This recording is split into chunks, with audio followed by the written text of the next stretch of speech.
Wake up in the morning 어느 아침 일어나서 생각을 했죠. 재밌는 더빙이 보고 싶다고. I don't wanna know 좀 컨텐츠 걱정할 거 없어. 장비 주니까 장비주에 별이 다 뒤진 밤에.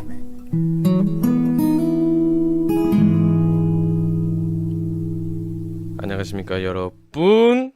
별이 다 잊어버린 만큼 난 내 친구도 믿었기에 난 아무나 부담 없이 널 내 친구에게 소개시켜줬고, 그런 만남이 있으로부터 3년 후 우리가 함께 앉았던 그 벤치에서 넌 말했었지. 난 아직도 기억해. 똥마리어 15화 진행을 맡고 있는 닌겐 수면제 장삐쭈입니다. 안녕하세요. 그래 안녕. 안녕 하시냐고요? 예? 아니 안녕 하시냐고요. 시비 거는 게 아니고요. 오늘은 크리스마스입니다. 예. 크리스마스에 이제 집구석에 처박혀가지고 발가락 쪽쪽 빨면서 영상 만들고 있는데 뭐 차라리 잘 됐어요. 예. 누가 뭐 크리스마스에 뭐 했냐고 물어보면은 뭐 이랬다고 하면 되니까 아주 잘 됐죠. 예. 눈에서 이제 뜨거운 것이 뭔가 흐르는데 눈물은 아니겠죠. 그렇습니다. 그리고 말씀드릴 게 있는데 시작하기 앞서서 이제 별디방 오프닝을 재능 기부해주신 히미츠라는 밴드가 앨범을 냈더라고요. 그 Wake Up in the Morning 그게 원곡이 있어요. 제목이 반쪽짜리라고. 완곡을 들어보시면은 깜짝 놀랄 수도 있습니다. 굉장히 좋아요. 제가 빈말을 정말 못하는 성격인데 들어보고 며칠간을 거의 흥얼거렸을 정도로 좋았습니다. 개인적으로. Healers Day 이 부분이 굉장히 귓가에 맴돌았어요. 그렇습니다. 사실 이제 게스트로 히미츠 보컬 이제 오쌤님을 모시려고 했었는데 서로 스케줄이 안 맞아서 아쉽게 불발이 났습니다. 멜론에 이제 검색을 하면 나오거든요. 히미츠라고. 예, 이런 또 흐접한 컨텐츠에다가 재능 기부를 또 해주셨는데 또 이렇게라도 홍보를 해드려야죠. 안 그렇습니까, 여러분? 예, 그렇죠. 예, 그렇습니다. 자, 이제 그럼 외롭고 쓸쓸하고 고독하게 오늘의 사연 읽어보도록 하겠습니다. 오늘 사연 주제가 아마 첫눈이었죠. 올해 겨울은 아주 그냥 집에서 영상만 만드니라고. 첫눈이 뭐 언제 왔는지도 모르겠네요. 이 크리에이터라는 게 아주 그냥 사람을 피폐하게 만드는 그런 게 있어. 사람이 좀 밖에서 볕도 보면서 좀 활동적으로 살아야 되는데 적어도 저는 그래요. 아무튼 이야기가 좀 딴 데로 샜는데 첫눈에 관련된 아주 어거지로 끼워 맞춘 사연들을 쭉 읽어봤는데요. 이번에는 아주 사연들을 많이 보내주셨더라고요. 거의 다 답장해드렸습니다. 진짜로. 답장 안 오신 분들은 너무 서운해하지 마세요. 제가 답장을 안 해드린 적은 있어도 사연을 안 읽고 그냥 건너뛰는 그런 경우는 한 개도 없었다는 거. 단 한 개도.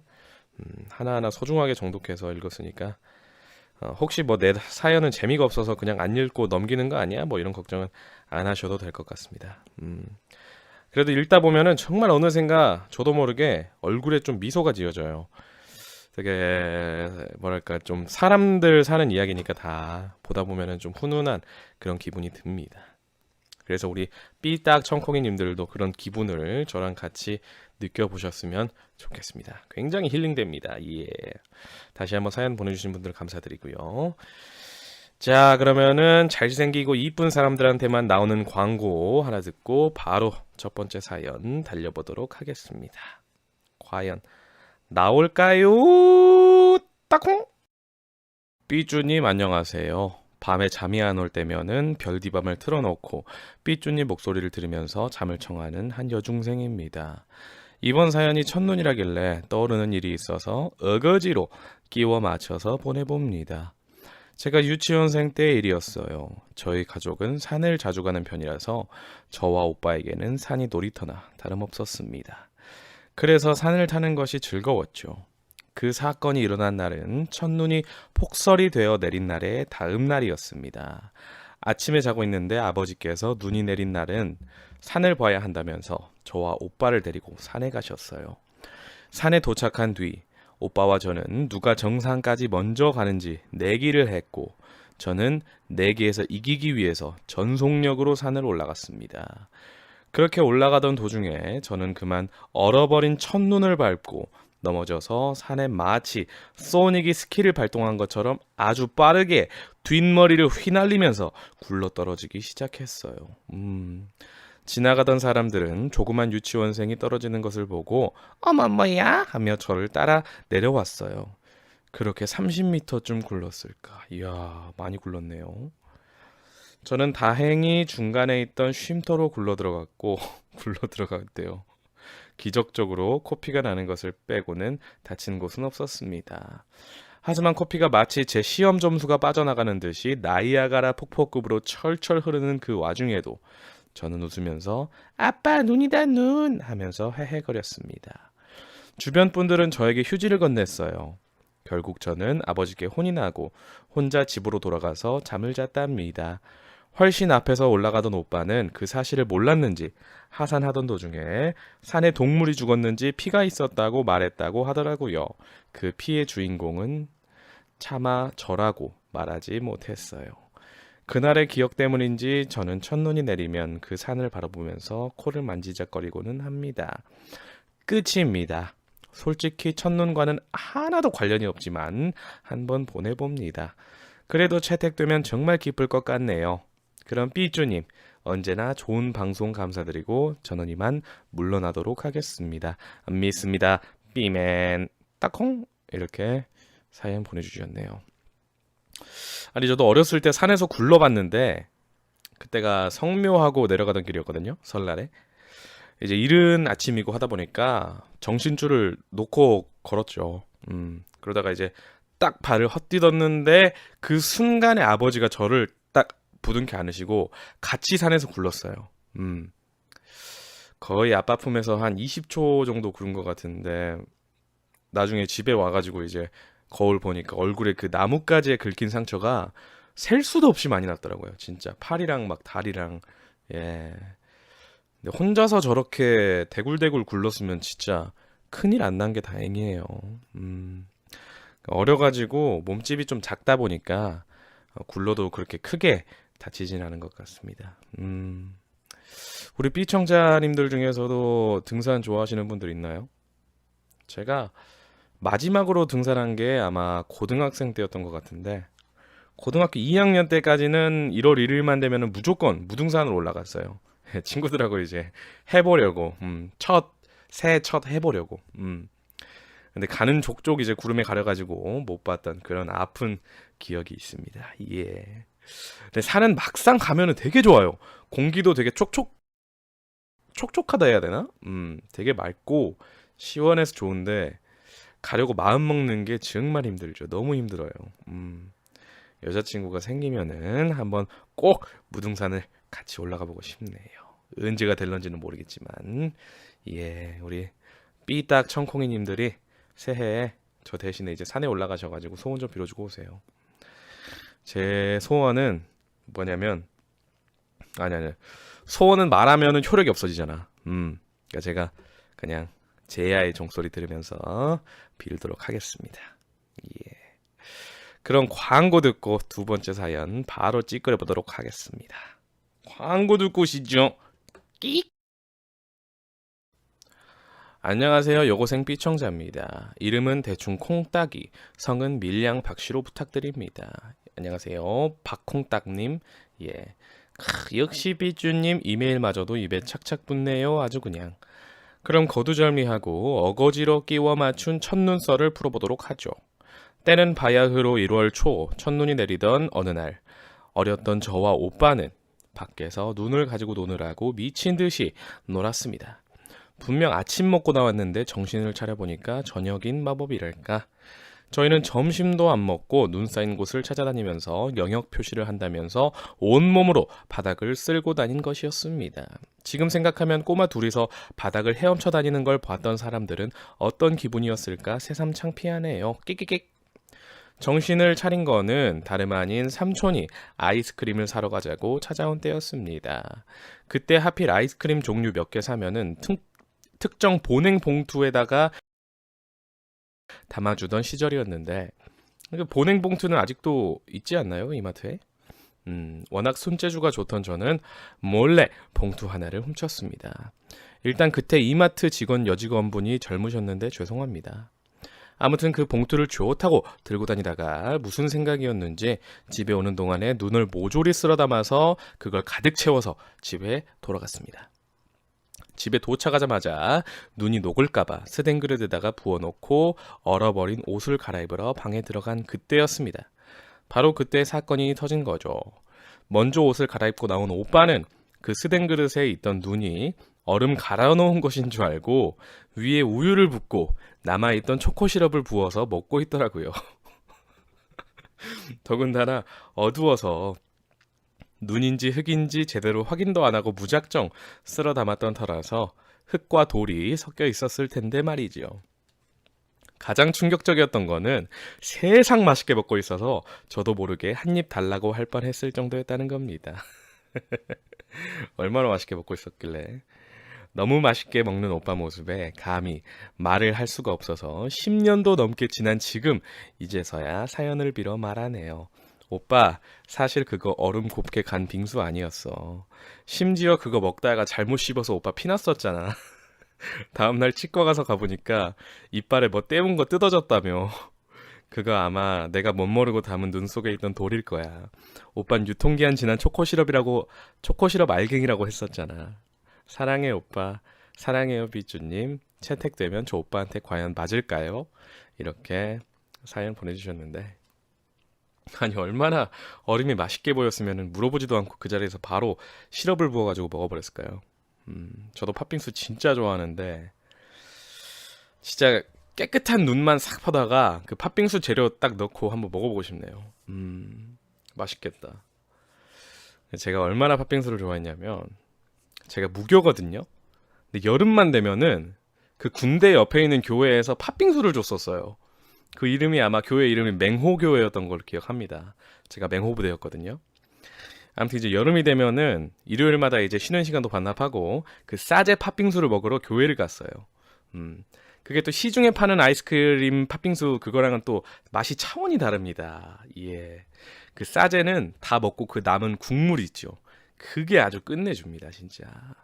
군 시절에는 정말 뭘 먹어도 그렇게 맛있을 수가 없었죠. 그래서 이제 저녁하고도 그 맛을 잊지를 못해서 거의 뭐 설빙에 있는 모든 메뉴를 10번 이상씩 먹어봤을 정도로 팥빙수를 굉장히 좋아합니다. 예, 만약에 제가 팬미팅을 열 때가 딱 온다 하면은 저는 설빙에서 열 생각입니다. 아 진짜로. 괜찮지 않나요? 예, 1인 1빙 딱 해가지고 물론 계산은 각자. 예. 아무튼 참 훈훈한 두 번째 사연이 아니었나 싶네요. 오빠에게 만약에 이 사연을 들려준다면 오빠분은 너무 화내지 마시고 동생 머리에 가볍게 하이킥 한 방 놔주시는 것도 괜찮을 거라 생각이 듭니다. 자, 그러면 33%의 확률로 등장하는 광고 하나 듣고 마지막 사연과 고뒤밤 읽어보도록 하겠습니다. 광고 듣고 오시죠. 빠라랏! 안녕하세요 삐쭈님, 열혈 삐청자입니다. 저희 어머니는 간호사셔서 병원에 있었던 웃긴 일을 보내보려고 합니다. 그것도 최고로 빵 터지는 걸로요. 저희 어머니는 급한 곳이 있다면 바로 달려가는 쿨한 분입니다. 그날도 정신과가 바쁘다고 해서 주사를 뿅 하고 놔주려고 내려가셨고요. 그날은 첫눈도 첫눈이지만 커피 한 잔 마시셔서 감성이 부푼 채로 일을 하셨습니다. 그 바람에 주사 양을 조금 적게 놔버린 바람에 요주의 인물 치매 할아버지가 자다가 일어나고 말았습니다. 할아버지는 불편하셨는지 자리에서 벌떡 일어나셨고 옆 침대로 걸어가시더니 바로 옆에 누워 계셨던 다리 다친 할아버지의 그곳을, 거시기를 그만 밟아버리고 말았습니다. 그 할아버지는 아이고 내 자지! 라면서 일어나고 말았고, 그의 화를 내시는 가족분들께 저희 어머니는 웃음을 참으면서 대신 죄송하다고 계속 사과하셨습니다. 그것 때문에 웃겨서 퇴근하실 때까지 일도 못하고 웃다가 밤잠도 설치셨다고 합니다.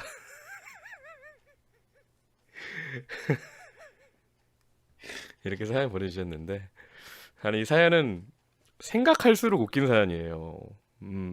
할아버지가 이제 벌떡 일어나면서 아이고 내 자지 않게 자꾸 상상이 돼서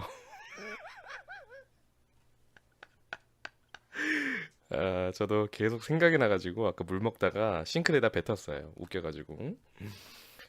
생각할수록 웃긴 사연이 아닌가 싶습니다. 아이고 내 자야지. 죄송합니다. 굉장히 짧고 굵은 사연이었는데 이런 사연 너무 좋아요. 그러니까 아무리 일상적이고 소소한 사연으로 구성한다고 해도 이런 사연이 오면 어떻게 안 뽑아. 너무 웃긴데. 아무튼 굉장히 제 취향을 저격해버린 사연이었고요. 바로 좀 진정하고 고민이 다 돼진 밤으로 한번 넘어가 보도록 하겠습니다. 바로 읽을게요. 안녕하세요 삐쭈님. 삐쭈님의 라디오와 더빙을 너무나 사랑하는 삐청자입니다. 아프셔서 며칠간 못 봐서 너무 기다렸어요. 유유. 삐쭈님 목소리 정말 편안하고 기분이 좋아집니다. 히히 감사합니다. 앞으로도 영원히 라디오 해주세요. 히히. 저는 사연은 아니고요. 고민을 들어주신다기에 메일 보내봅니다.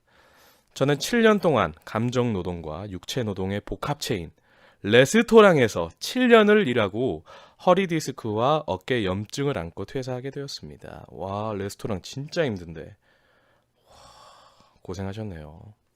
쓸데없이 성실해서 아파 뒤질 것 같은데도 관리자이기에 참아가면서 일을 했었죠. 20대를 그곳에서 다 보내버렸는데 아파서 퇴사하게 되니까 쓸모 없어진 기계 마냥 소모품이 된 것 같아서 우울했습니다. 나이도 어느덧 30대가 넘어가고 나니까 일할 곳도 마땅치가 않아서 그래픽 학원을 다니기 시작했어요. 전부터 배우고 싶어서 다니기로 했었는데 이것 참 뭐 하나 쉬운 게 없다는 말이 맞아요. 잘하는 어린 친구들은 많고 저도 나이가 많다고는 생각 안 했는데 계속 비교가 되는 것 같고 엄마는 결혼은 언제 하냐, 남친은 언제 만들려고 하냐, 볼 때마다 잔소리니까 스트레스가 장난이 아닌 거죠. 세상 사는 게 내 맘대로 되면 얼마나 좋겠냐마는 장삐쭈님도 아시겠지만 언제 어떤 일이 생길지 모르는 게 사람 일 아니겠습니까? 그렇죠. 여태 모은 돈은 아버지 사업 실패 때문에 사채 갚는 데 들어가 버리고 아파서 병원비에 학원비에 돈이 술술 새더군요. 돈 벌기는 더럽게 힘든데 말이에요. 영혼이 점점 소멸해 간다거나 할까 끽끽. 정말 안 좋은 생각을 하게 됩니다. 여태 열심히 살아온 것 같은데 남는 게 없다니 유유. 주저리 말이 많았죠? 사연 채택은 바라지도 않고요. 답장 보내주시면 힘이 날 것 같습니다. 일면식도 없는 장삐쭈님이시지만은 항상 소신 발언해주시고 고민도 잘 들어주시고 정말 감사드립니다. 그리고요. 라디오 주 2회로 다시 해주시면 안 돼요? 삐쭈님 라디오만 기다렸는데요. 유유 줄여버리셔서 슬퍼요. 아이고 글이 길었습니다. 날이 추워요. 독감 조심하세요. 이렇게 고민 보내주셨는데 저도 이제 별디밤과 병맛 더빙 사이에서 고민을 정말 많이 했어요. 지금도 물론 진행 중인데 별디밤을 주 1회로 줄인 이유는 채널에 더빙 라디오 더빙 라디오 이걸 보니까 생각이 되게 많아지더라고요. 라디오가 주가 돼버리는 채널이 되는 것 같아서. 왜냐면 제가 더빙으로 흥했으니까 더빙을 줄인다는 거는 초심을 잃는 거라고 제가 생각을 했어요. 그래서 이제 별디밤을 1회로 줄이고 더빙 라디오 이런 사이클이 되게끔 한 거거든요. 근데 제가 최근에 메일을 한 통 받았습니다. 메일 내용이 장삐쭈님 채널은 뭐 장삐쭈님의 장삐쭈의 더빙 채널이 아니라 장삐쭈 채널이다. 장삐쭈님이 더빙으로 큰 인기를 끈 거는 사실이지만 뭐 더빙에 너무 얽매이지 마시고 하고 싶으신 거 마음껏 하셨으면 좋겠다. 자기는 뭐 다 재밌게 볼 준비가 되어 있다. 뭐 이런 내용이었는데 그 메일을 보고서는 굉장히 감동을 받았었습니다. 마음에 큰 울림을 느꼈어요. 그래서 아직도 어떻게 해야 될지 갈피를 못 잡고 있는 상황이긴 한데 조만간에 생각 정리해서 우리 삐청자님들이랑 같이 소통하면서 채널 꾸려가는 게 제 바람입니다. 아무튼 이 이야기는 나중에 따로 하고요. 고민에 대해서 좀 말을 해보자면 저는 정말 그 우리 사회에 박혀있는 그 고정관념들 있죠. 그게 정말 너무너무 싫어요. 진절이 나게 싫습니다. 저는 뭐 몇 살에는 취업을 해야 되고 몇 살이면 결혼을 해야 되고 몇 살이면 차가 있어야 되고 몇 살이면 얼마가 모여 있어야 되고 몇 살이면 뭐 이런 통념들을 굉장히 싫어해요. 그런 교과서 같은 인생을 정말 극도로 혐오합니다. 이런 생각을 아주 어렸을 때부터 했었는데 어릴 때는 뭐 이런 생각들을 그냥 공부하기 싫어서 하는 핑계로밖에 안 보였겠죠. 부모님이나 선생님들은. 근데 저는 나이를 이렇게 처먹은 지금까지도 똑같은 생각을 하면서 살고 있어요. 제가 왜 그런 고정관념들이 싫냐면 저한테 조바심을 느끼게 해요. 그런 것들은. 30이면 슬슬 결혼 준비해야 하지 않냐. 안 한다고 죽는 거 아니거든요. 40, 50에 마음 맞아가지고 결혼하는 사람들은 뭔데 그럼? 망한 인생이야?